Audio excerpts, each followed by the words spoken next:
שלום לכולם, נעים מאוד, מתרגשת וכיף להיות פה איתכם. אני כבר מרגישה משמעות מעצם המפגש הזה שלנו.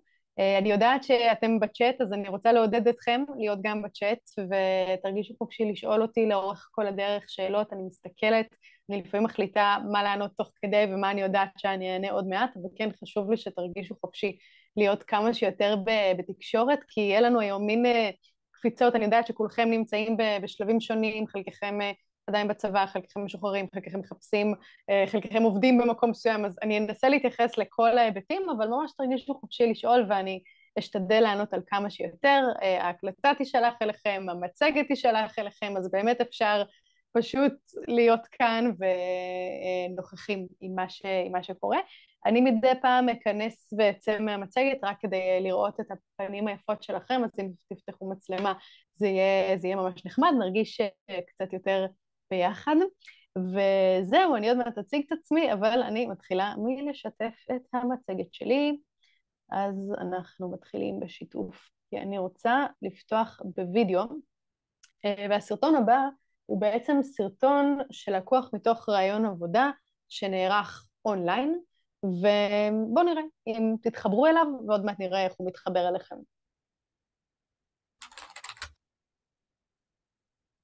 Just give me 1 second. Thank you. Sorry. Uh-huh. Hey. Hi. 2 minutes. Thank you. Hi, good afternoon. Sorry about that. Oi.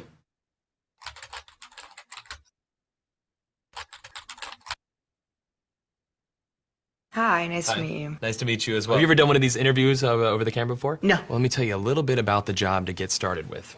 It's not just a job. It's sort of probably the most important job. The title that we have going right now is Director of Operations, but it's really kind of so much more than that. Responsibilities and requirements are really quite extensive. First category for the requirements would be mobility. This job requires that you must be able to work standing up most or really all of the time, constantly on your feet, constantly bending over, constantly exerting yourself, a high level of stamina. Okay. That's a lot. For how many hours? 135 hours to unlimited hours a week. It's basically 24 hours a day, 7 days a week. I'm sure you'll have a chance from time to time to maybe just sit down here and there, yeah? You mean like a break? Yeah. No, there are no breaks available. Is that even legal? Oh, yeah, of course, yeah. Okay. Yeah. So like no lunch. You can have or- lunch, but only when the associate is done eating their lunch. I think that's a little intense. No. No, not possible. That's crazy. Now, this position requires excellent negotiation and interpersonal skill. We're really looking for someone that might have a degree in medicine, in finance, and the culinary arts. You must be able to wear several hats. Associate needs constant attention. Sometimes they have to stay up with an associate throughout the night. Being able to work in a chaotic environment, if you had a life, we'd ask you to sort of give that life up. No vacations. In fact, Thanksgiving, Christmas, New Year's, and holidays, the workload is going to go up, and we demand that with a happy disposition. That's almost cruel. That's almost a very, very sick, twisted joke. Worry about when there's time to sleep or... Oh, no time to sleep. Yeah, all-encompassing almost. That's exactly right. 365 days a year? Yes. No, that's inhumane. That's very insane. The meaningful connections that you make and the feeling that you get from really helping your associate are immeasurable. Also, let's cover the salary. The position is going to pay absolutely nothing. Excuse me? No. Nobody's doing that for free. Yeah, You're pro crazy. bono, completely for free. No. What if I told you there's someone that actually currently holds this position right now? Billions of people, actually. Who? Moms. Yeah. Yeah. Moms. That's awesome. Oh. And they meet every requirement, don't wow. Oh my God. Moms are the best. Yeah, there's no pay. They're 24 hours. They're always there. Now I'm thinking about my mom. they? Yeah, and what are you thinking about her? I'm thinking about all those nights and everything. Thank you so much for everything you do. I know it doesn't seem like I appreciate all of it, but I definitely do. So, Mom, I want to say thank you for everything that you've done. I love you very much. You've been there through thick and thin. My mom is just awesome. She's awesome. אז אימהות וגם אבות, זה ספציפית סרטון שנערך לכבוד יום האם, אבל כמובן הורים, לגדל ילדים זה לאבד חופש, נכון? זה להתקרב מאוד להפרשות גוף, זה להיפרד משעות שינה, וזה רק ההתחלה. ואנחנו יכולים לשאול את עצמנו, כשמסתכלים על הורות, ואני יודעת שיש כאן לא מעט הורים, על מה הדיל, נכון? מה הדיל שהחיים נותנים לי בתמורה לדבר הזה, שנקרא הורות, ולא צריך ללכת רחוק. אני יכולה, רק אתמול בלילה הבת שלי נכנסה אלינו למיטה ב-4 בבוקר, והיא כבר בת 4, היא לא תינוקת, ותתחילה לצרוח, ותשאלו אותי האם זה היה רגע מאושר, ולא, התשובה היא לא. אז אנחנו יכולים לשאול את עצמנו מה הסיפור כאן, ואני חושבת שאומרים לי שלא רואים אותי, למה לא רואים אותי? רגע, אני אצא גם שתראו אותי, אבל בעיקרון אתם אמורים לראות אותי גם קודם. אז אנחנו יכולים לשאול את עצמנו, מה הדיל פה בסיפור? ואני חושבת שגם כשאנחנו מסתכלים על משהו כמו שירות בצבא, אז אנחנו יכולים לשאול את עצמנו, מה הדיל, נכון? כי זה לא שזה תמיד כיף, נכון? זה לא שהתמורה הכלכלית היא בהכרח איזה משהו יוצא דופן, אבל הסיפור של המשמעות, זה הדיל שהחיים משלמים לנו על הדבר הזה, נכון? ובשביל משמעות, אנשים מוכנים לעשות באמת הכל.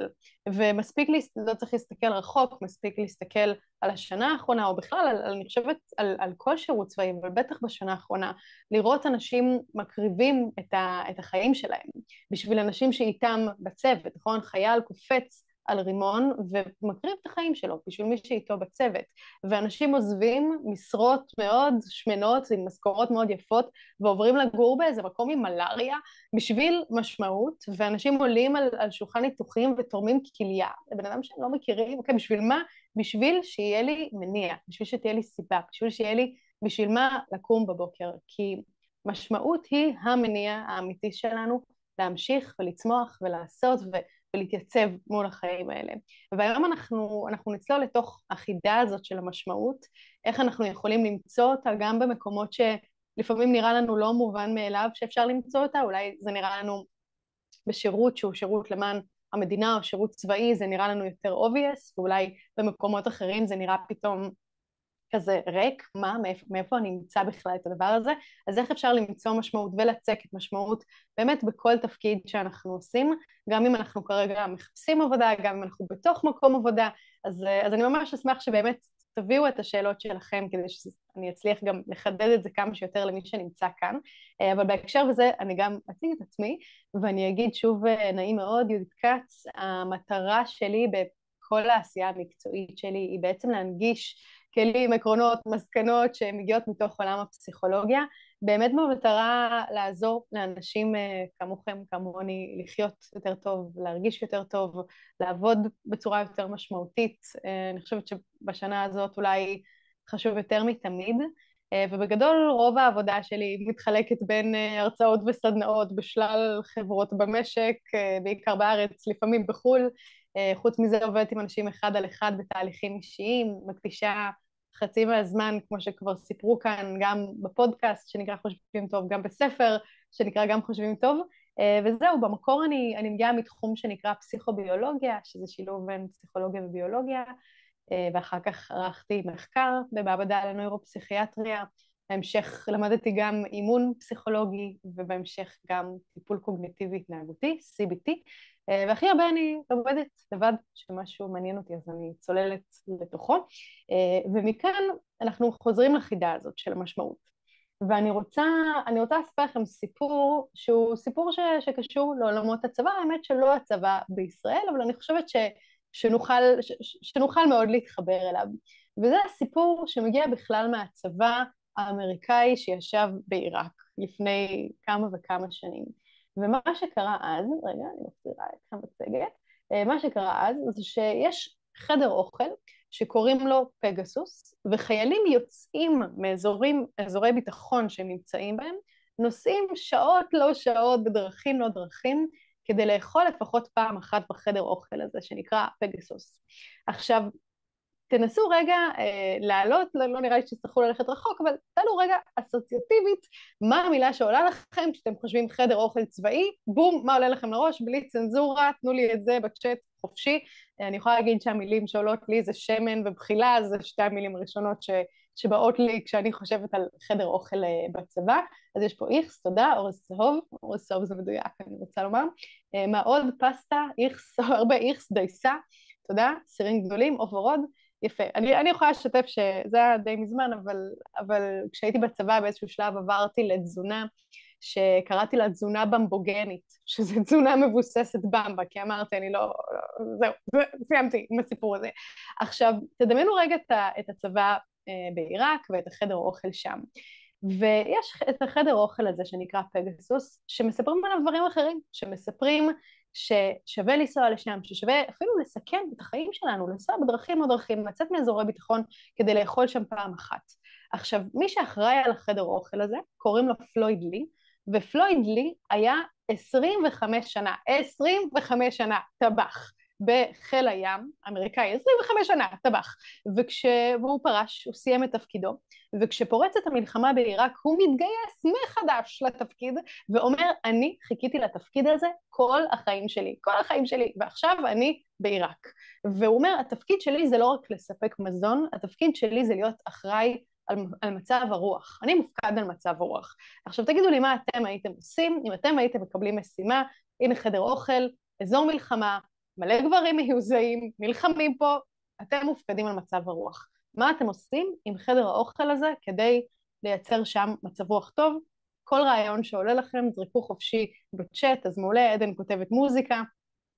מה עוד אתם כותבים? רעיונות, ואני כבר אגיד שפלויד לי מכניס באמת מאות פעולות קטנטנות לתוך החדר אוכל הזה, אז רושמים כאן שחייבים לציין לטובה את חדרי האוכל באוגדה 80, אני שמחה לשמוע. חדר אוכל, צלחות יפות, חדר אוכל טעים, כלים נעים, חוויה, יחס אישי, מצוין, מנות אישיות, פינוקים, אז מה שפלויד לי עושה באמת המון פעולות, יש כרזות ספורט על הקירות, ויש במקום נורות פלורסנט, יש מאווררי תקרה עם אור חמים, ויש וילונות כאלה תלויים על הקיר, יש מפות על השולחן, יש שפים שמסתובבים עם כובע כזה של שפים, כמו במסעדות משלן, והיחס אל האוכל הוא גם מאוד חשוב, בעצם הצלעות מושרות במרינדה יומיים לפני, ויש שפית שמתארת את עוגת התות שלה כסקסית וחושנית, תחשבו אם יש משהו אי פעם שאכלתם בצבא שהייתם מגדירים כסקסי וחושני, עוגת התות היא כזאת, והחלקים המגעילים של האבטיח, חותכים אותם החוצה, ובאמת הדבר המדהים הוא שהאוכל זוכה לשבחים, מעבר לאווירה האוכל עצמו, וזה מדהים כי בסוף זה צבא, לכולם יש את אותו תקציב של חדרי אוכל, אותם ספקים,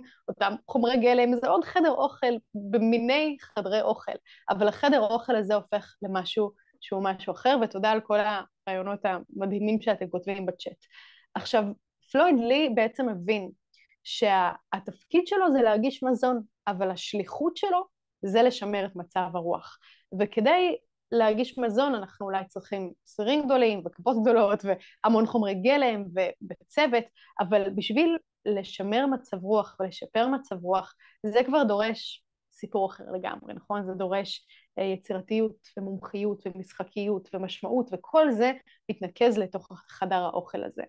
והסיפור הזה הוא מזכיר לי לפחות, ואני מקווה שגם לכם, שהסיפור הזה של משמעות, זה לא רק הסיפור שאני מספרת לעצמי בראש, נכון? זה לא רק איך שאני מתארת את הדברים, או איך שאני חושבת עליהם, אלא זה בפועל משנה את מה שאני הולכת לעשות, את הפעולות עצמן שאני הולכת לעשות בשטח, וזה הסיפור שהוא הסיפור הקריטי. ויש מחקר ממש נחמד, שנערך על ידי שני חוקרים בשם פרארי וטייס, שזה בעצם מחקר שנערך על סטודנטים דחיינים, okay? ויכול להיות שתזדהו עם זה מהמקום של, בטח בתוך תהליך של חיפוש עבודה, או לחשוב מה אני רוצה לעשות, קל מאוד לדחות שם, נכון? כי זה מרגיש כמו משהו מאוד גדול ומאוד מפחיד ומאוד מכריע והחלטות קשות לקבל. ובמחקר הזה בעצם לקחו סטודנטים שכבר ידעו מראש שהם סטודנטים דחיינים, וחילקו אותם לשתי קבוצות, ולקבוצה אחת אמרו, שלום, אתם הולכים היום לפתור איזושהי חידת היגיון, שהיא חידה שבוחנת יכולות קוגניטיביות, אוקיי? היא בוחנת כמה אתם חכמים, כמה אתם משכילים, כמה IQ יש לכם, כמה בעצם תצליחו בחיים. אם תצליחו בחידה הזאת, סיכוי טוב שאחרי זה ילך לכם טוב, תרוויחו יותר כסף, תקבלו יותר עבודות וכן הלאה. ולקבוצה השנייה, שגם סטודנטים דחיינים, אמרו להם, החידה הזאת היא חידה שהיא לכיף, משחק משעשע, תהנו. ואז נתנו לכולם חצי שעה, ואמרו להם, בבקשה, תתכוננו לחידה הזאת, ורצו לראות מי מתכונן ומי לא מתכונן. נתנו להם כזה חצי שעה, עם עוד ערימה של חידות דומות שהם יכלו לעבור עליהן. עכשיו, מה קורה לדעתכם לסטודנטים שכבר יודעים שהם דחיינים, ראו אותם דוחים בהרבה מבחנים בתואר, בהרבה עבודות וכן הלאה, מה קורה להם בתוך הקונטקסט הזה, כשפעם אחת אומרים להם, זה בוחן את היכולות הקוגניטיביות שלהם, ופעם אחת אומרים להם, זה משחק משעשע. מי ידחה, מי לא ידחה, האם כולם ידחו, מה דעתכם, תכתבו אולי בצ'אט. ומה שהם רואים זה שברגע שהחידה מוגדרת כמשחק משעשע, הסטודנטים הדחיינים שכבר התגלו כדוחים בכל כך הרבה מקומות בחיים שלהם, לא דוחים, לא, יושבים, פותרים חידות, מתכוננים, נכנסים לניסוי. אבל כשהחידה מוגדרת כבוחנת את היכולות הקוגניטיביות שלי, בוחנת כמה אני שווה, כמה אני חכמה, כמה אני אצליח, אז הדחיינות מרימה את הראש שלה, והם באמת מסתכלים בחדר, משחקים בטלפון, מדברים עם אנשים אחרים, ובסוף נכנסים לפתור את הניסוי הזה. אז שוב, אותה חידה בדיוק, פעם אחת נתתי לה משמעות של בוחנת יכולות קוגניטיביות, פעם אחת נתתי לה חידה של משחק, זה משנה את אופן ההתנהגות שלי בשני המקרים האלה. עכשיו, אנחנו יכולים לשאול את עצמנו רגע, מה זאת בכלל משמעות? אם אני רגע אבקש מכם לשים שנייה את הכובע של המגדירים או הפסיכולוגים, על מה אנחנו בכלל מדברים לדעתכם כשאנחנו מדברים על משמעות. ואפשר להסתכל על זה מכמה זוויות. אני יכולה להסתכל על זה מזווית פילוסופית, שבעצם אומרת, משמעות זה אומר שיש למשהו איזשהו ייצוג מעבר לעצמו. אז אם אתם רואים סמל של נייק, הדבר הזה לא מייצג רק וי, נכון? הוא מייצג כושר, הוא מייצג ספורט, הוא מייצר להיות צעיר, מייצר להיות מגניב. אם אתם רואים את הסמל של אפל, זה לא מייצג תפוח, נכון? זה מייצג איזשהו רעיון של קדמה, של אתגור טכנולוגי, של חדשנות, של מחשב חזק וכן הלאה. במובן הפסיכולוגי, כמו שאתם כותבים, משמעות זה החיבור שלי למשהו שהוא גדול יותר ממני. Okay? זה לא סיפור על המשימה הספציפית שאני עושה עכשיו, אלא מה הרעיון הגדול יותר שאני מחוברת אליו.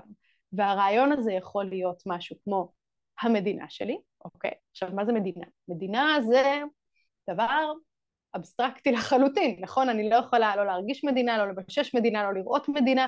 יש רעיון שנקרא מדינה. אני יכולה להגיד עבור אלוהים, כן? עבור איזשהו רעיון שיש כוח גדול יותר ממני, עבור זה. עבור הקהילה שלי, עבור המשפחה שלי, עבור הצוות שלי, נכון? יש משהו שאני אומרת, זה מעבר לדבר עצמו, זה מעבר לפעולות הספציפיות שאני עושה, אני מחוברת לרעיון הזה. והרעיון הזה, ממש כמו שכתבתם גם בצ'אט, הוא גם יכול להיות ערך, עבור הערך של נתינה, עבור הערך של תקווה, עבור הערך של כבוד אחד לשני, אני עושה את מה שאני עושה.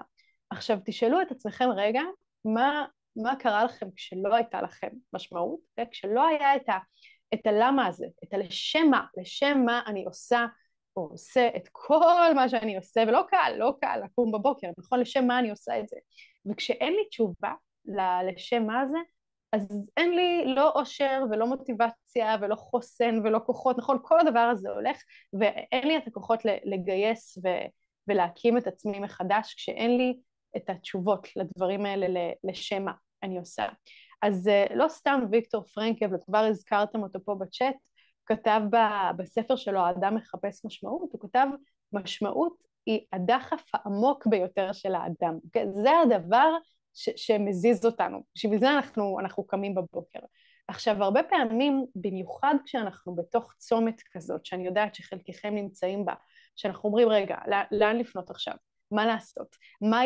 מה יהיה משמעותי, כמו מה שעשיתי עד עכשיו? אז אני מתחילה לנסות לחפש בתוך עצמי את התשובות, נכון? אני מדמיינת את עצמי, אולי אם אני רגע מקצינה את התמונה הזאת, יושבת על הספה, נכון? אולי על ספת הפסיכולוג, וחושבת, נכון? חושבת, איפה אני אמצא את המשמעות?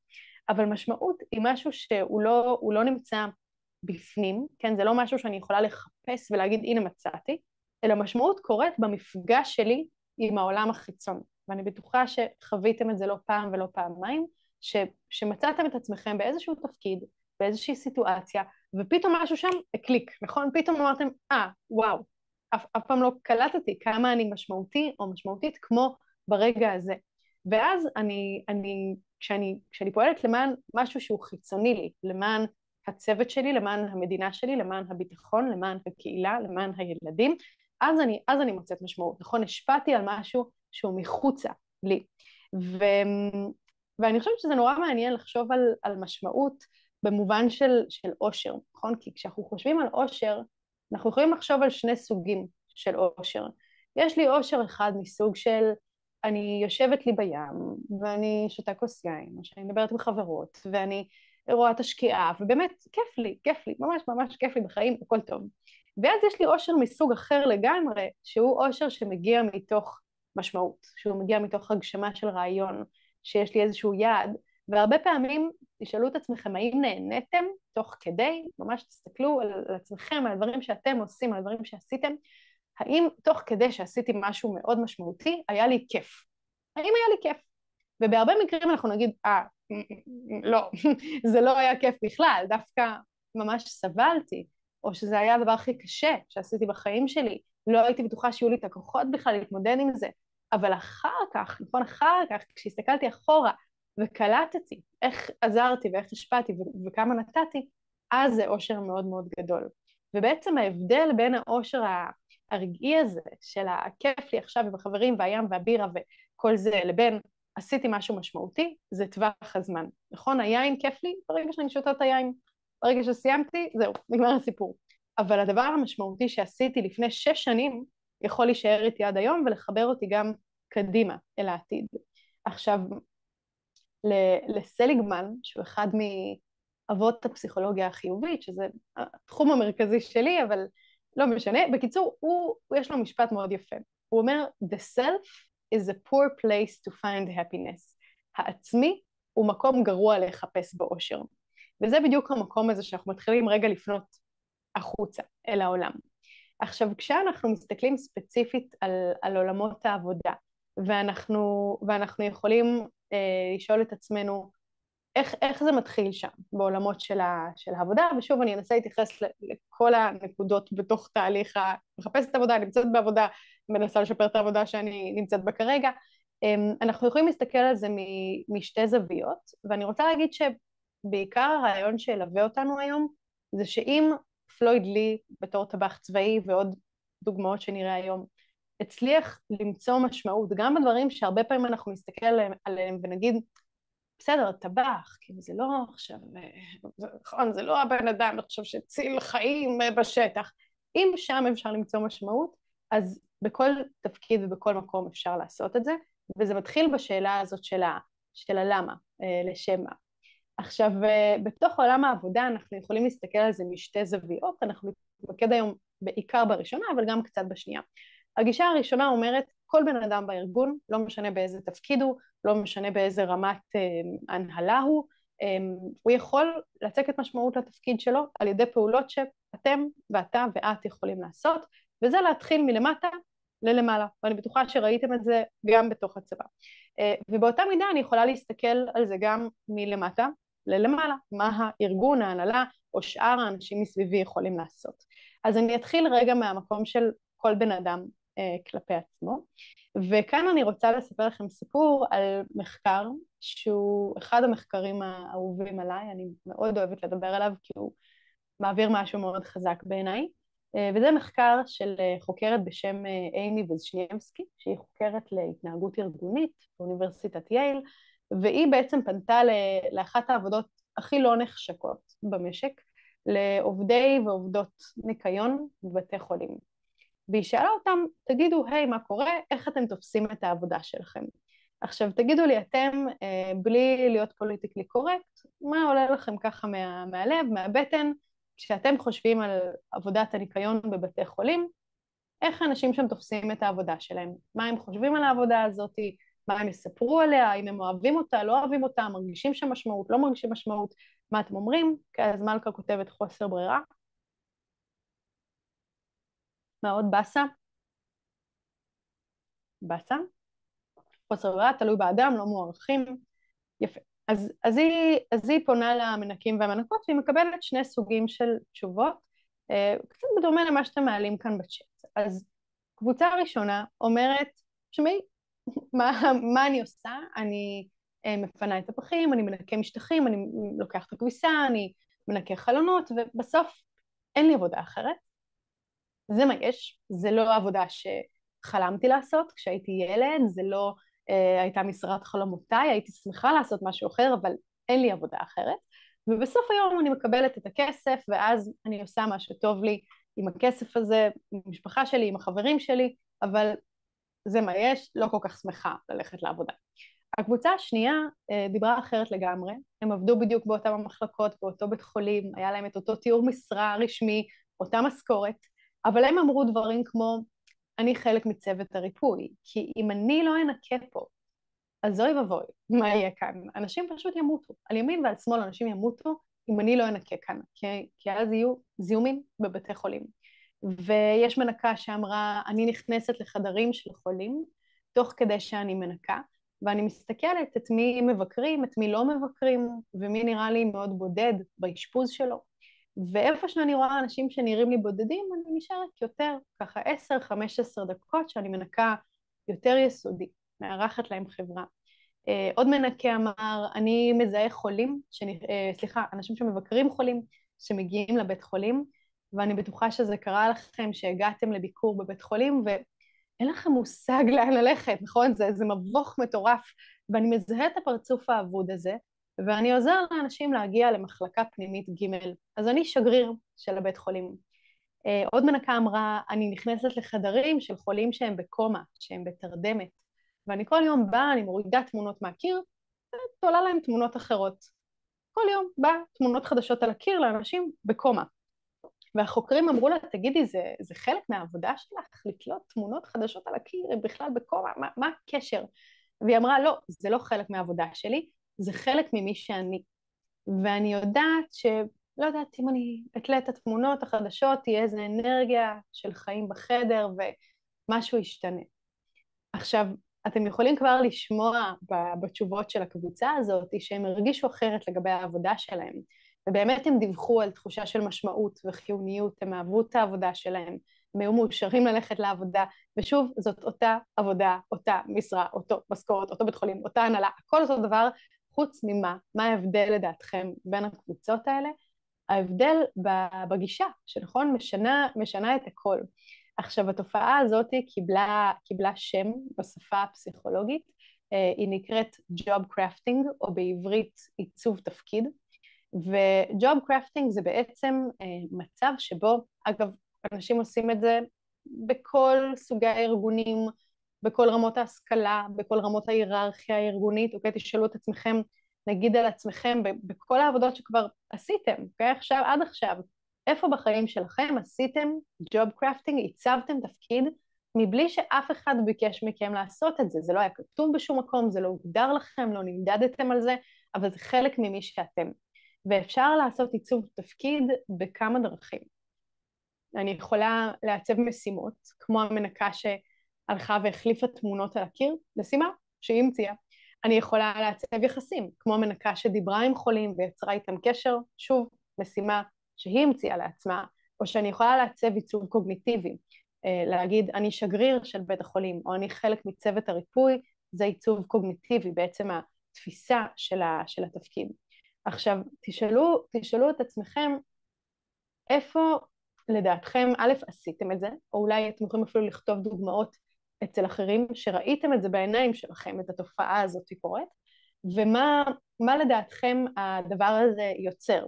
האם זה רק מיתוג מחדש? האם זה משהו שאני פשוט צריכה לעשות כי העבודה שלי לא מספיק משמעותית, אז אני צריכה לעבוד על עצמי ולהגיד לעצמי, בסדר, לא, את לא מנקה, את חלק מצוות הריפוי, האם אני סתם משכנעת את עצמי במשהו שהוא באמת רק מיתוג מחדש, אבל בסוף זו אותה גברת בשינוי אדרת, או שזה באמת משפיע. על איך שאני עושה את התפקיד הזה, האם זה משפיע על משהו בשטח. ומה שאנחנו רואים במחקר זה שהדבר הזה הוא לא רק טריק שאנחנו מפעילים על המוח שלנו, אלא זה באמת משנה את האופן שבו אנחנו עושים את העבודה. ואני הבאתי לכם באמת עוד כמה דוגמאות פה, מכל מיני סוגים של תפקידים. אז הנה למשל רופא שרוקד עם המטופלים שלו כדי שישתקמו יותר מהר.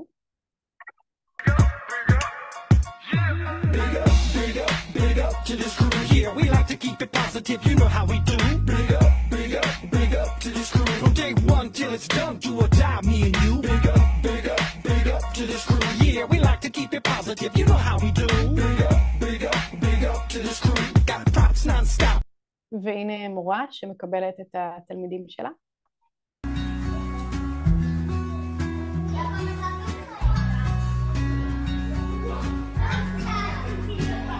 sobre ter todas as pessoas do mundo pra ti. É sobre saber. עכשיו, אני חושבת שאלה שתי דוגמאות מעניינות, כי אולי בניגוד למנקה שאם אנחנו, או מנקה כשאנחנו לא פוליטיקלי קורקט, אנחנו אומרים, טוב, אולי כתבו את זה גם פה בצ'אט, טוב, אולי פשוט כזה רע להם בעבודה, אז זה הדרך שלהם להתמודד עם זה. אז אנחנו אומרים, הנה, גם בעבודות שאנחנו שמים עליהם באופן טבעי את הכותרת של זאת עבודה משמעותית, זה נכון להיות מורה, להיות רופאה, גם שם הדבר הזה קורה בכל סוגי התפקידים, בין אם מבקשים מאנשים, בין אם לא מבקשים מאנשים, ואני רוצה לשאול אתכם, האם לדעתכם הדבר הזה הוא גם מועיל ברמה הארגונית, הנה מבקשים ממני גם להתייחס לרמה המערכתית, האם הדבר הזה הוא טוב לרמה הארגונית? כי האם נגיד, מדמיין שנייה את מנהל או מנהלת בית החולים, עוברים ליד אותו חדר ורואים את המנקה הזאת עוד 15 דקות בחדר הזה. ב-15 דקות האלה יש עוד חדרים, נכון שאפשר לנקות, האם הדבר הזה הוא טוב לארגון? והרבה פעמים כשאנחנו נסתכל על זה ברמת המיקרו, אנחנו באמת נוכל להגיד, אבל רגע, שנייה, יש פה עוד חדרים, מה לא, כאילו, מה אנחנו מבזבזים את הזמן? אבל כשמסתכלים על זה במקרו, רואים שהדבר הזה מעלה את הביצועים, גם כשבארגונים שבהם זה קורה יותר, מודדים את זה, שזה קורה יותר, אנחנו רואים ביצועים יותר גבוהים, וגם כשבאים לארגונים ומתערבים ואומרים בואו נלמד אתכם איך מכניסים את זה יותר לעבודה, אז אנחנו רואים את הביצועים עולים. למה? כי בסוף, כמו שכתבתם, אני יותר מחוברת, אני יותר אוהבת, יש לי יותר מוטיבציה, והמוטיבציה שלי, שאני קיבלתי בחדר 3, שהייתי שם עוד 15 דקות, היא הולכת איתי בכל מה שאני עושה, נכון? גם בפינוי של הפח, שזה אולי לא התגשמות חלומותיי, אבל זה הולך איתי במה שאני עושה, אני מחוברת יותר למקום הזה. אז עכשיו אני רוצה, הבאתי לכם רגע שאלון, שתוכלו גם לשאול את עצמכם, האם אתם מעצבים תפקיד, האם עשיתם את זה עד עכשיו, האם אתם חושבים ככה כשאתם מחפשים עבודה, האם אתם בתפקיד חדש, אם אתם עושים את זה. אז הבאתי לכם שאלון שהוא שאלון של החוקרים, והוא מאפשר לנו לראות איפה אנחנו על הסקאלה הזאת. שאלו כאן האם זה אופי, האם זה לא אופי, אז בואו נראה. אז בעצם יהיו כאן 9 שאלות, אני נותנת לכם אפשרות, אתם יכולים לענות על זה או ברצינות, ממש לכתוב לעצמכם כמה אתם מסכימים עם האמירות מ-1 בכלל לא ועד 5, לעתים קרובות מאוד, או אתם לא רוצים לענות על זה מספרית, אז תרגישו פשוט כזה בערך איפה אתם עומדים. אז השאלון מחולק ל3 קבוצות. קבוצה ראשונה מדברת על עיצוב תפקיד, על עיצוב משימות. אז באיזה מידה את נותנת או אתה נותן עדיפות למשימות שהן מתאימות למיומנויות או לתחומי העניין שלך? מ-1 בכלל לא ועד 5 לעתים קרובות מאוד. באיזה מידה את מוסיפה משימות חדשות שלדעתך מתאימות טוב יותר למיומנויות או לתחומי העניין שלך או שלך? מ-1 עד 5. באיזה מידה אתה משנה את סוג או היקף המשימות שאתם משלימים בעבודה? מ-1 עד 5. זה נוגע לעיצוב משימה. אז אנחנו עוברים לקטגוריה הבאה, קטגוריה של עיצוב יחסים. באיזה מידה אתם יוצרים בעבודה שלכם חברויות עם אנשים בעלי מיומנויות או תחומי עניין דומים לשלכם? מ-1 עד 5. באיזה מידה אנחנו בוחרים לעזור או להדריך עובדים חדשים, בין אם זה באופן רשמי, בין אם זה באופן לא רשמי, ובאיזה מידה אנחנו מארגנים אירועים מיוחדים בעבודה, נגיד חגיגות יום הולדת לקולגה, מסיבת פרידה וכן הלאה. מ-1 עד 5 זה עיצוב יחסים, וקטגוריה האחרונה, עיצוב קוגניטיבי, באיזה מידה אני מזכירה לעצמי את המשמעות של העבודה שלי בארגון, 1 עד 5, באיזה מידה אני חושבת על דרכים שבהם העבודה משפיעה לטובה על החיים שלי, ובאיזה מידה אני מזכירה לעצמי את החשיבות של העבודה שלי לקהילה רחבה יותר, okay? לא לארגון שלי, אלא לקהילה רחבה יותר, למקום שאני גרה בו, לעיר שלי, למדינה שלי, לאוכלוסיית העולם. Okay? אז אם עניתם על השאלון ממש מספרית, תעשו את החישוב, פשוט תחברו את המספרים, תסכמו את זה, ואתם אמורים להיות איפשהו בין 9 ל-45, זאת הסקאלה, 9 זה הצד הנמוך של הסקאלה, 45 זה הצד הגבוה. אם עשיתם את החישוב, אז יאללה, תשתפו בצ'אט אם מתאים לכם מה המספר שהגעתם אליו, נראה קצת איפה אתם עומדים, איפה שאתם נמצאים היום. אשמח שתענו, אז הנה יש לנו פה 20, תודה רבה על השיתוף הראשון. 45, וואה, סטנדרט הרמת לנו פה. 34, 35, 36, 24, 28, 29, 38, 37, יפה. אז יש לנו הרבה באזורי ה-30 וזה, המון מספרים גבוהים. עכשיו, אני רוצה לשאול אתכם,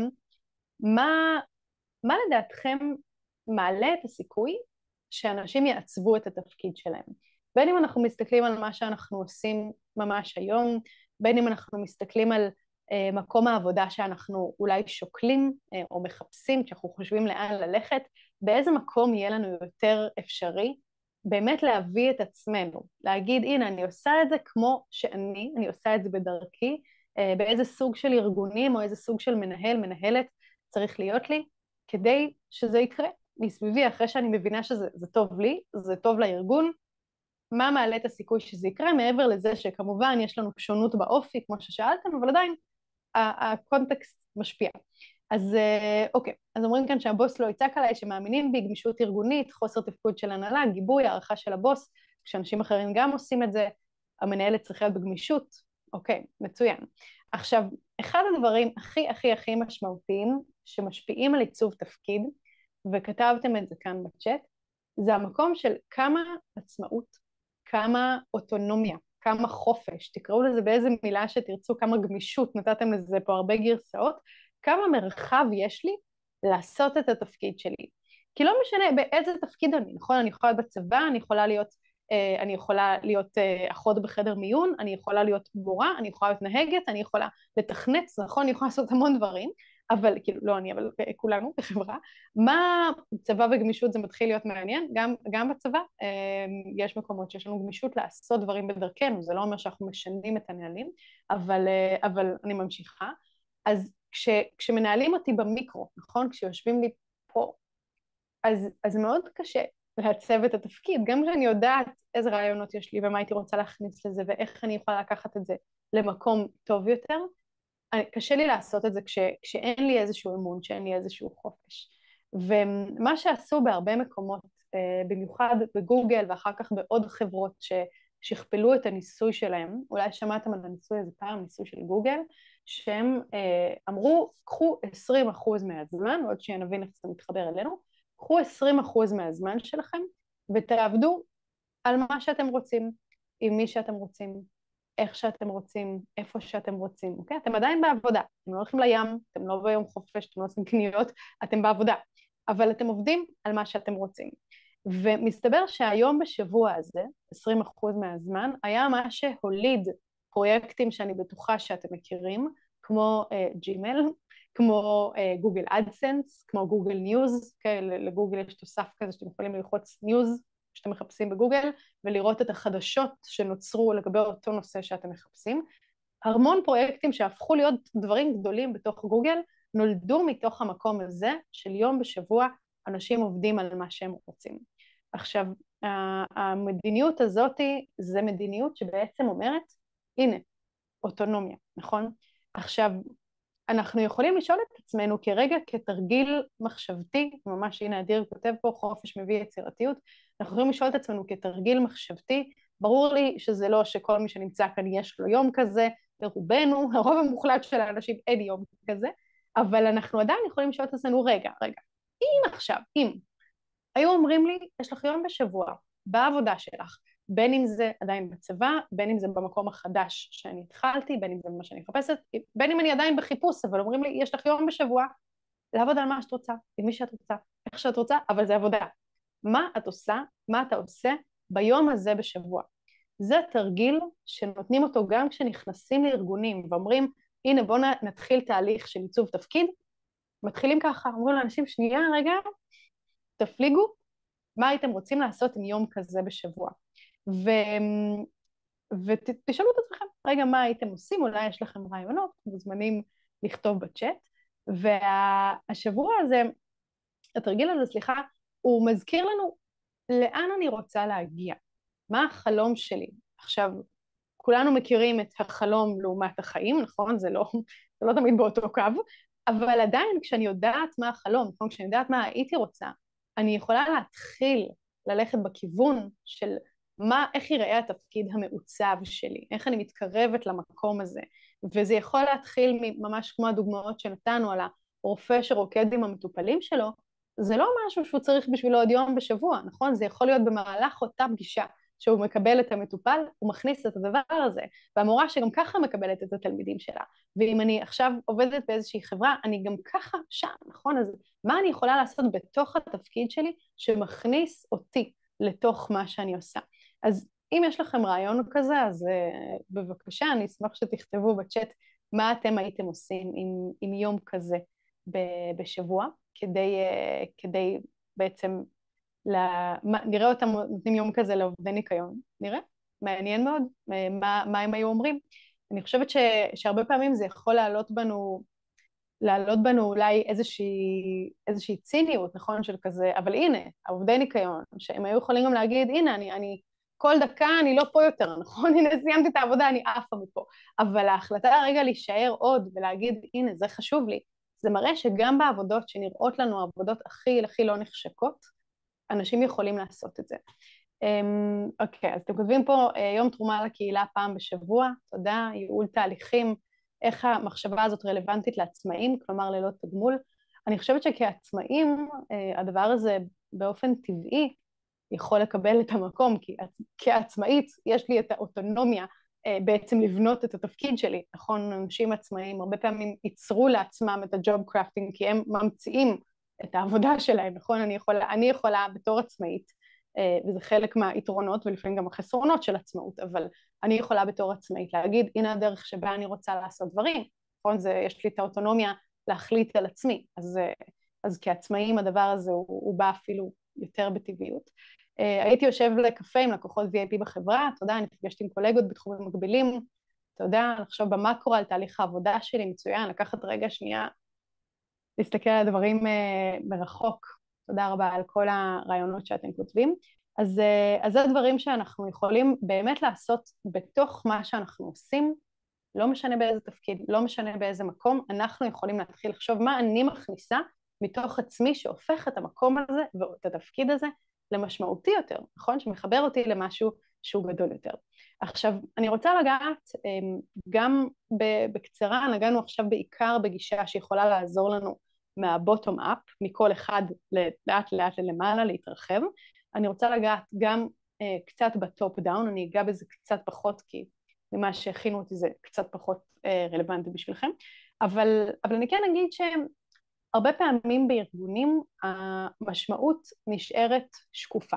מה זה אומר נשארת שקופה? ואני בטוחה שתזדהו עם זה, שזה קורה גם במקומות מסוימים בצבא, ובטח בעולם העסקי, שהשיח הרבה פעמים הופך להיות מאוד טכני, נכון?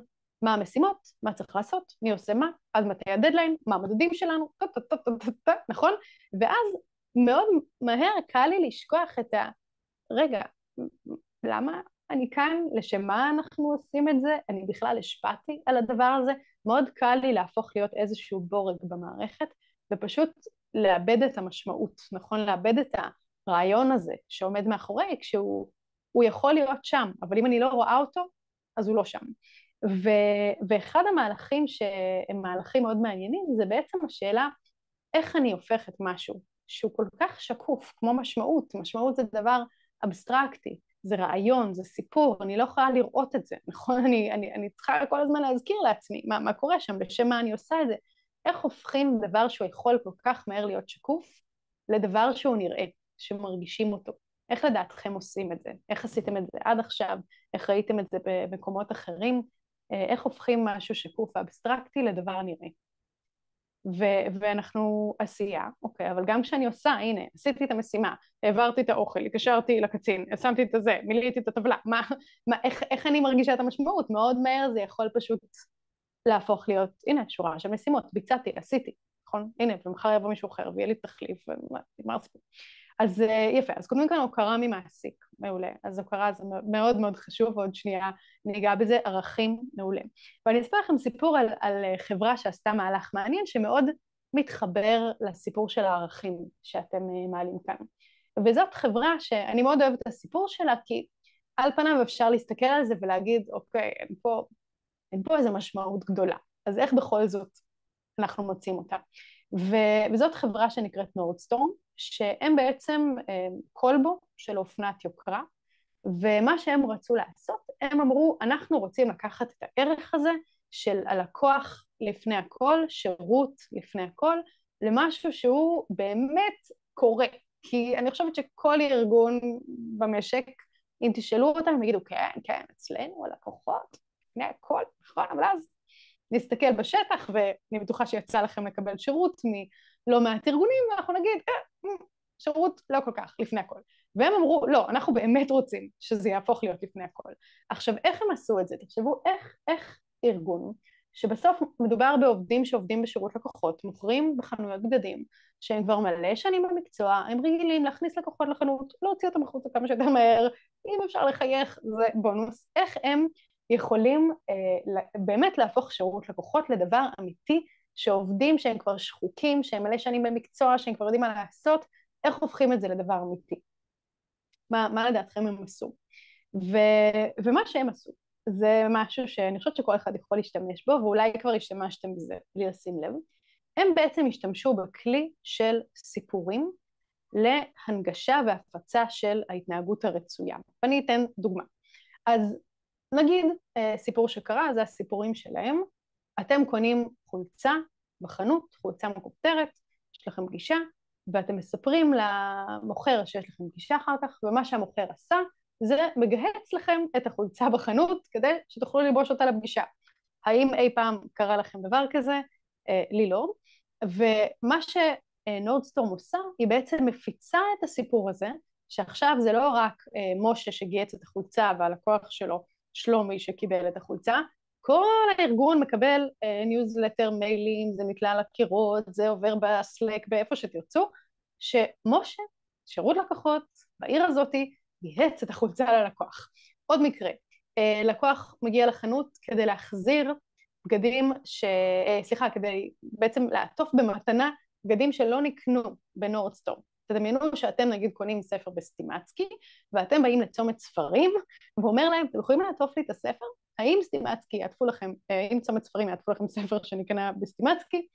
כנראה שלא, אבל הם אומרים, אין בעיה, בשמחה עוטפים את הספר. במקרה אחר, המוכר יושב באוטו של לקוח, בזמן שיש סופת שלגים בחוץ, כדי שהאוטו יישאר חם, והלקוח יוכל לשבת לו ולהיות בחנות ולקנות מה שהוא צריך, ולחזור לאוטו חם. והמקרה הקיצוני ביותר, דוגמה האחרונה, זה שלקוח מגיע ומחזיר, יש באירופה את השרשראות של הצמיגים, נכון, בחורף, בשלג, מחזיר לחנות שרשרת לצמיגים, כשנורדסטורם בכלל לא מוכרת כאלה, כי הם כלבו של אופנת יוקרה, ולא של שרשראות לצמיגים, ובכל זאת הם מחזירים לו את הכסף, הם אומרים לו, אנחנו נטפל בזה, וסע לך, לדרכך. עכשיו, תחשבו רגע מה זה, שאתם עובדים במקום כזה, ואתם עשיתם את אחת מהפעולות האלה, תחשבו שזה הגיוני, תחשבו שזה מטורלל, זה לא משנה. כל הארגון יודע שאתם עשיתם את זה, כולם מדברים על זה, כולם מפיצים את זה. מה זה עושה לבן אדם שגיהץ את אותה חולצה, ומה זה עושה לתרבות הארגונית, okay? כשאנחנו כל הזמן שומעים סיפורים כאלה.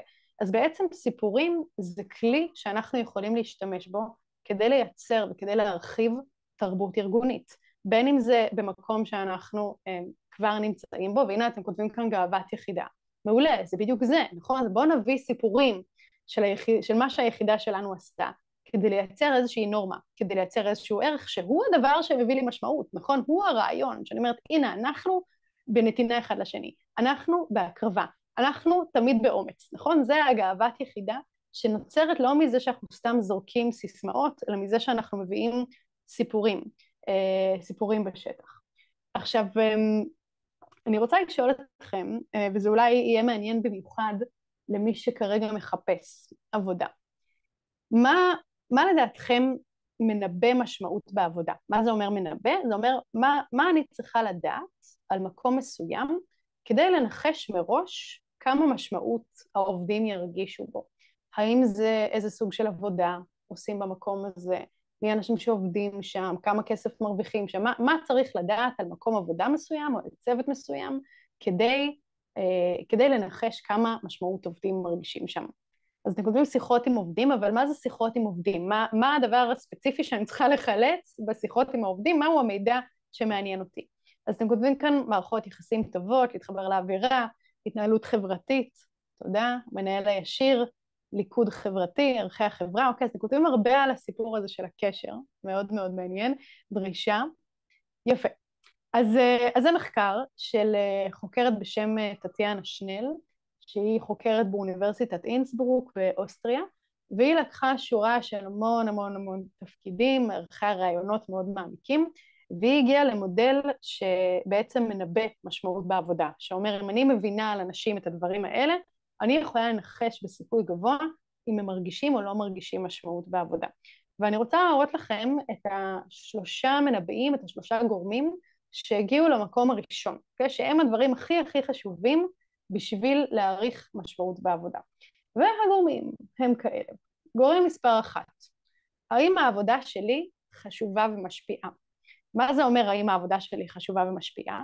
זה אומר האם אני מרגישה שמה שאני עושה כאן בארגון, עזבו שנייה אם הארגון הזה הוא צבא, אם הוא בית חולים, אם הוא חברה לגיימינג של משחקי מחשב, או אם הוא אוסף את הזבל ברחוב. לא מה הארגון עושה, אלא האם העבודה שלי ספציפית בתוך הארגון הזה, האם העבודה הזאת היא חשובה. אם אני מרגישה שאני תורמת בארגון הזה. ולמה זה קשור? התחלנו לדבר קודם על פידבק, נכון?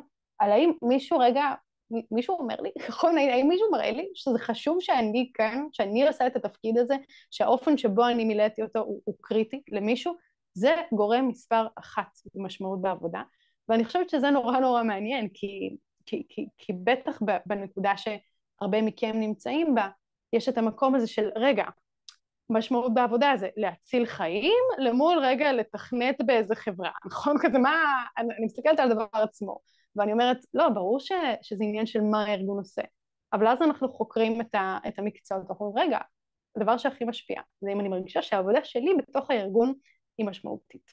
המרכיב השני שכתבתם אותו פה מלא בצ'אט, זה המקום של לאיזה אקלים אני מגיעה, לאיזה חברה, האם אני במרחב של שיתוף פעולה, של ביחד, של תמיכה, של חמלה, או האם אני באיזה להקת זאבים, תחרותיות, פוליטיקות, מרפקים אחד לשני, וזה גם, דיברתם על המנהל, מי המנהל שלי, נכון? ולא סתם אומרים, לא עוזבים מקום עבודה, עוזבים מנהל, זה בדיוק זה, נכון? כשאני בחברה, שאני מרגישה בביטחון הפסיכולוגי, שאני רוצה לעבוד עם האנשים האלה, אני מרגישה משמעות, ואני עושה את הניסוי הזה, שוב, לא אמפירי, אבל הרבה פעמים אני שואלת אנשים, מה אתם הכי אוהבים בעבודה שלכם?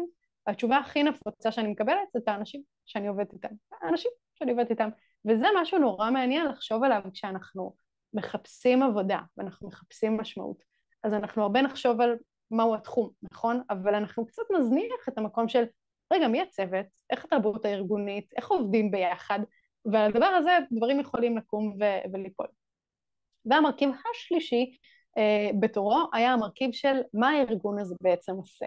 האם הארגון הזה מחויב למטרה טובה, לעתיד טוב יותר, okay? מה בעצם אנחנו באים לעשות כאן? האם אנחנו באים להציל חיים, לשמור על ביטחון המדינה, אנחנו באים ללמד ילדים, אנחנו באים ליצור משחקי טלפון שגורמים לאנשים להתמכר, מה אנחנו עושים כאן במקום העבודה הזה. אז אני מסתכלת קצת בשט, אם אני פספסתי משהו. שואלים כאן האם זה עניין של פידבק. אז אני רגע אספר סיפור, ונראה לי שזה יתחבר לכמה שאלות ששאלו כאן. אז זה סיפור שבעיניי אורז טוב הרבה מהמרכיבים האלה, וזה סיפור שמגיע מחברת ג'נרל מוטורס, חברת כלי רכב, כשבשנות ה-80 הם התחילו שיתוף פעולה ניסיוני עם חברת טויוטה היפנית.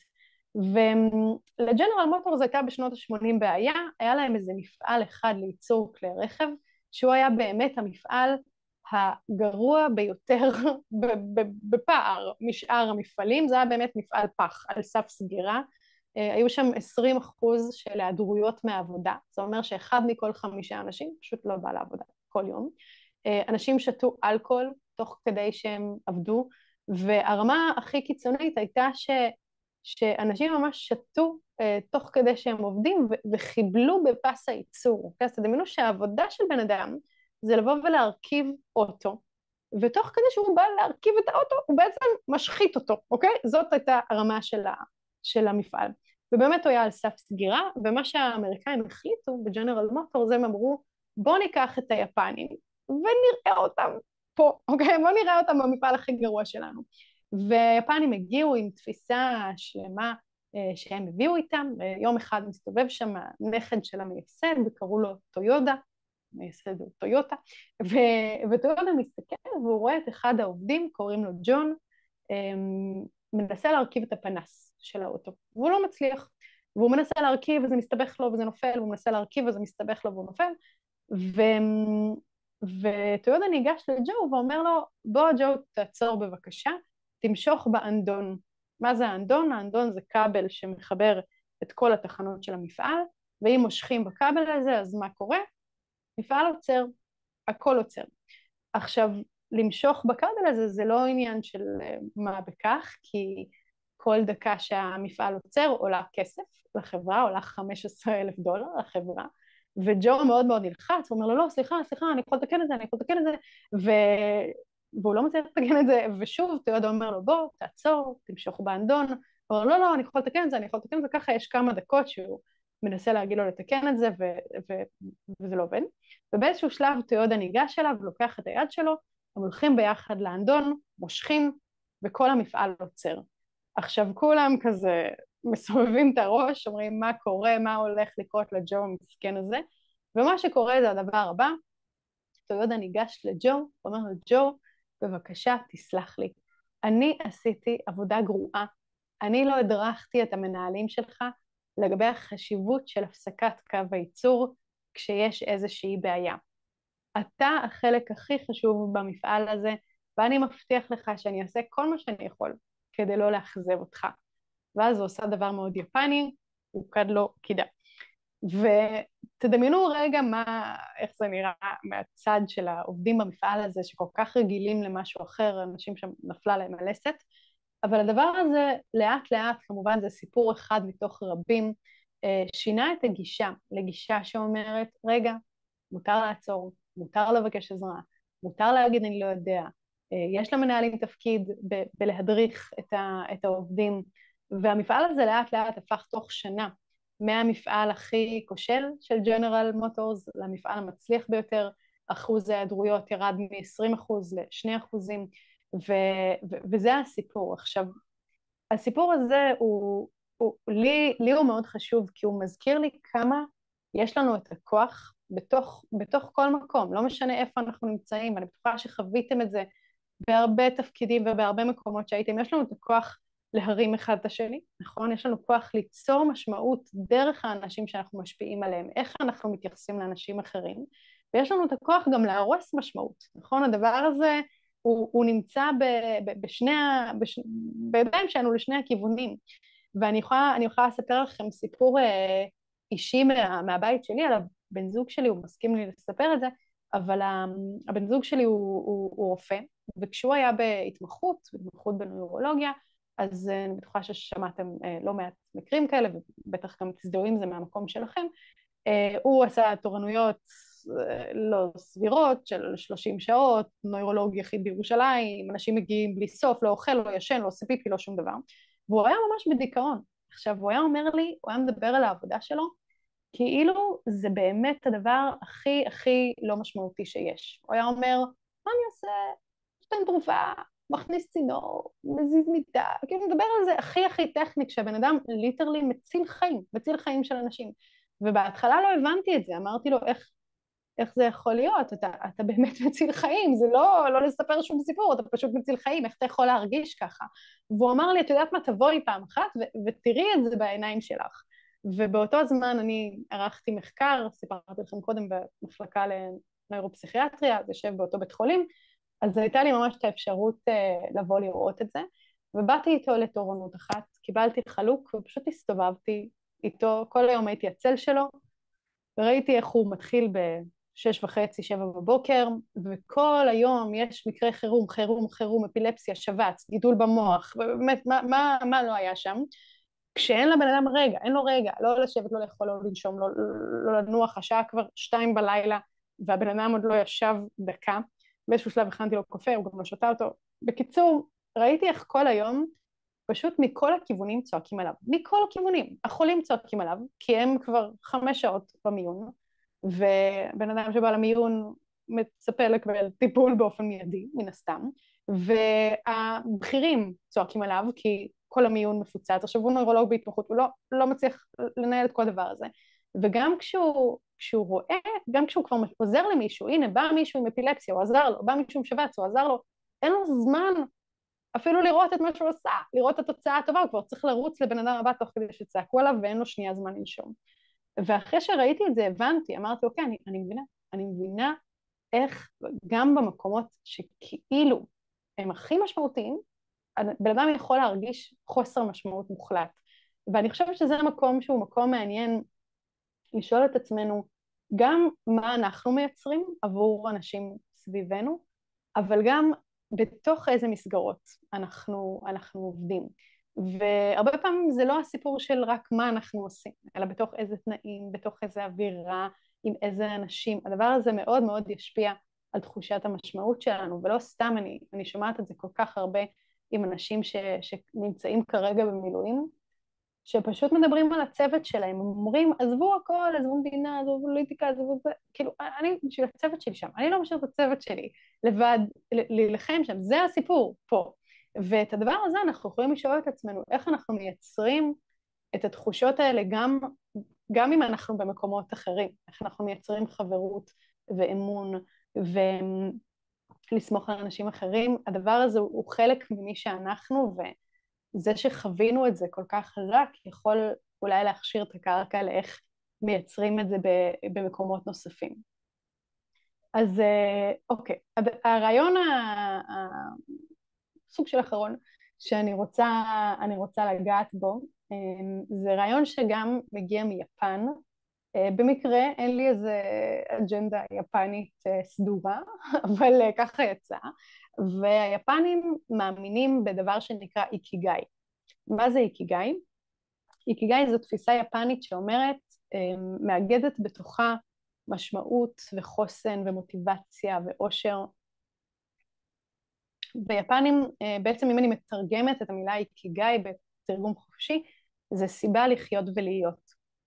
והיפנים מאמינים שזה משהו שהולך איתנו כל החיים. זה לא משהו שקורה מגיל, לא יודעת, 20, כשאני מתחילה את הקריירה שלי, עד גיל 65, אני יוצאת לפנסיה, אלא מהרגע שנולדתי, עד הרגע שאני מתה, יש לי סיבה לחיות ולהיות, זה חלק ממי שאני.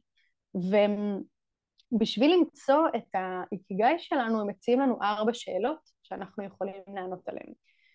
ואלה השאלות. השאלה הראשונה היא, מה אני אוהב, או מה אני אוהבת לעשות?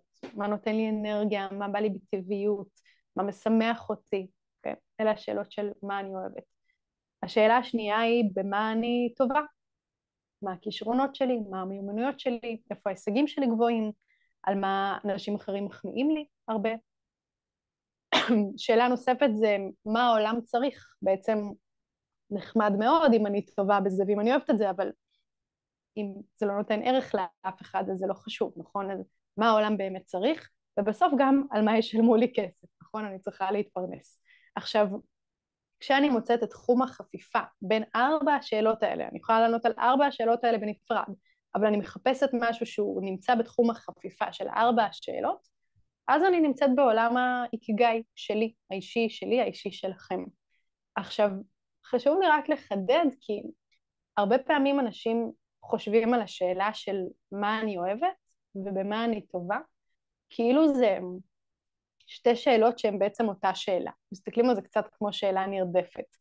ואני חושבת שהם... רגע, שנייה, אני חושבת לשתות.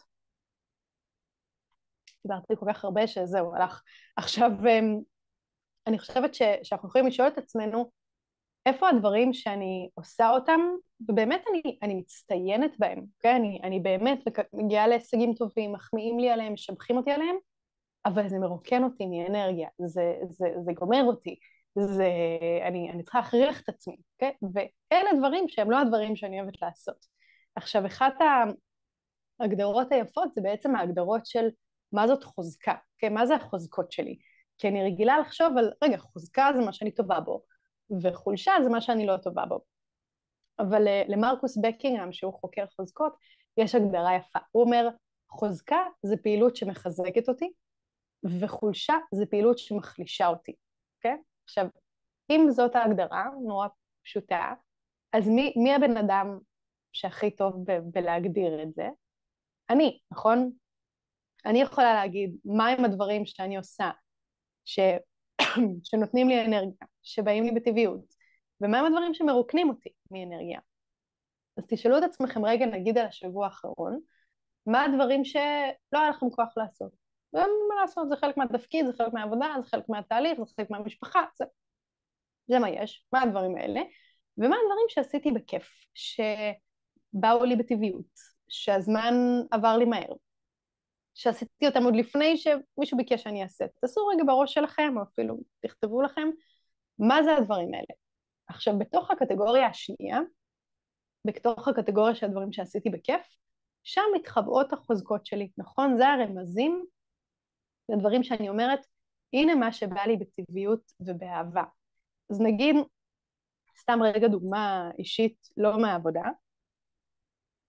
אני יכולה לשאול את עצמי, מה אני אוהבת לעשות? אני אוהבת מאוד לבשל. עכשיו, איך אני אוהבת לבשל? אני לא אוהבת ששולחים אותי לסופר, לא אוהבת שאומרים לי, הנה רשימת מצרכים, תקני את זה ואת זה, הנה המתכון, לא אוהבת מתכונים, לא אוהבת כוסות מדידה, כפיות מדידה, זה לא בשבילי. מה אני אוהבת? אני אוהבת לפתוח את המקרר, לשאול מה יש פה, אוקיי, יש פה כרובית, פטריות, אוקיי, מה אני יכולה לעשות עם זה? עכשיו, אם הייתם צריכים לסכם את מה שתיארתי כרגע במילה אחת, אז מהי המילה? בעצם, אולי תכתבו בצ'אט, מהי המילה שמסכמת את זה? יפה, אז המילה היא יצירתיות, נכון? זה הסיפור.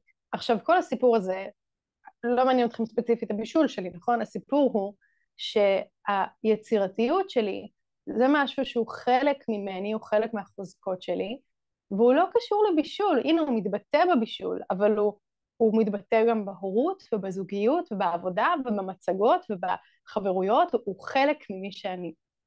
ואם תחשבו על העובדות ניקיון שדיברנו עליהן קודם, למה אחת בחרה ספציפית לתלות תמונות על הקיר, ואחד בחר ללוות אנשים בבית חולים? זה החוזקות הספציפיות שלהם. אז תשאלו את עצמכם מה החוזקות שלכם, מה הדברים שאתם אוהבים, מה בא לכם בטבעיות, זה הכל רמזים לדברים שהם חלק ממי שאתם, והם לא רק חלק מתפקיד מסוים שאתם עושים כרגע, זה משהו שילך איתכם לכל מקום, זה חלק ממה שיעזור לכם לעצב משמעות, בין אם תבחרו ללכת להייטק, לחינוך, לטיפול, למה שתרצו, כן? זה חלק ממי שאתם. אז הדבר האחרון זה שאני רוצה לגעת בו, ואני חושבת שמישהו שאל את זה בצ'אט קודם, זה המקום של מה אם אני לא יודעת. לפעמים אנחנו נמצאים באיזה צומת כזאת, ואנחנו אומרים, לא יודעת, מה נותן לי משמעות? שום דבר, לא בא לי כלום, לא יודעת מה משמעותי, שום דבר לא נראה לי טוב מספיק, שום דבר לא נראה לי וואו מספיק, שום דבר לא נראה לי שהוא באמת ישנה. וויקטור פרנקל דיבר על זה לא מעט. חוץ מהספר שלו, אדם מחפש משמעות, הוא גם כתב ספר שלם על לוגותרפיה, שזה בעצם טיפול בעזרת משמעות.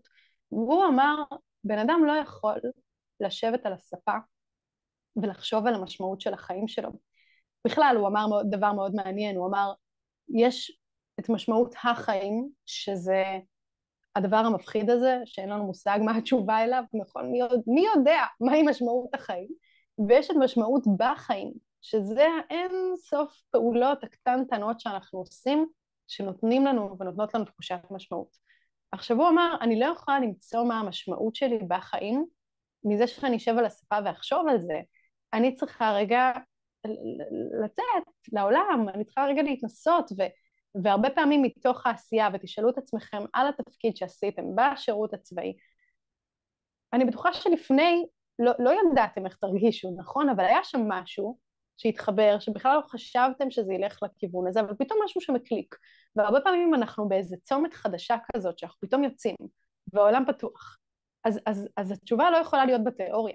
לפעמים צריך ללכת רגע ולהתנסות, לפעמים זה לוקח יותר מסיבוב אחד, לפעמים זה להתנדב פה, לפעמים זה רגע להצטרף לאיזה מקום עבודה, אפילו להיות זבוב על הקיר של מישהו, להתנסות פה, להתנסות שם. כמה שאני מתנסה יותר, אני במפגש עם החיים, ואני לומדת על עצמי מה נותן לי משמעות. אז זה טיפ שנורא חשוב לי להגיד, לא לחשוב על זה, אלא באמת כזה רגע לצאת לעולם. ועוד גישה שיכולה מאוד לעזור, זה לשאול את עצמי, למשל, אני בטוחה שקורה לכם, נגיד כשאתם קוראים חדשות, אז יש הרבה זוועות שקורות, נכון? החדשות זה מקום שמרוכז זוועה אחרי זוועה, ויש דברים שאתם קוראים, שאתם אומרים, וואי, נורא, נורא, נורא, נורא, ואז מגיע איזה משהו שאתם אומרים, נכון, ממש נורא, נכון? יש שם איזה משהו שהוא כזה, זה לא שאובייקטיבית, הוא אפילו בהכרח יותר נורא מהדברים האחרים, אבל משהו שם תפס אתכם. וזה סימן, זה סימן, יש פה משהו שהוא מושך לי בבטן, שהוא מדגדג אותי, שהוא מפריע לי, okay? וזה יכול להיות בחדשות, זה יכול להיות סתם ללכת ברחוב, ואני רואה משהו שאני פתאום עוצרת עליו, אני נמשכת עליו, רגע להקשיב לתחושות האלה, שמסמנות לי, איפה האזורים שקוראים לי למשמעות.